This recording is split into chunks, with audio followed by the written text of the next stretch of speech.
Kisah pilu waria yang tobat usai nonton siksa neraka, ditinggal ibu meninggal dan tak diakui ayah. Ada cerita yang memilukan di balik kisah waria yang memutuskan untuk bertobat setelah menonton film siksa neraka. Kisah Febrianto alias Yanto mendadak ramai diperbincangkan setelah memutuskan bertobat menjadi waria.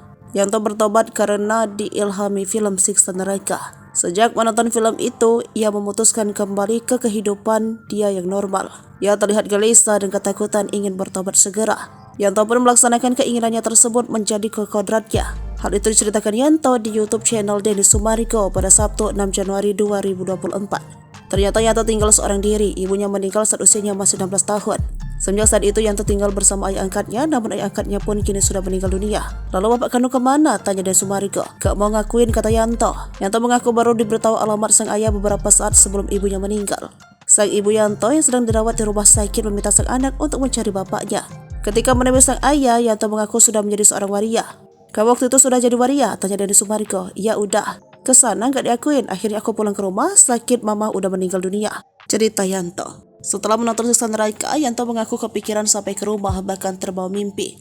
Dalam mimpinya Yanto mengaku didatangi oleh 2 orang. Pulang dari situ beberapa hari dimimpiin Yanto ada di neraka, gak ada yang nolongin. Pria asal Indramayu tersebut lalu mengambil air wudhu dan sholat. Keesokan harinya Yanto langsung memantapkan diri untuk berubah menjadi lebih baik.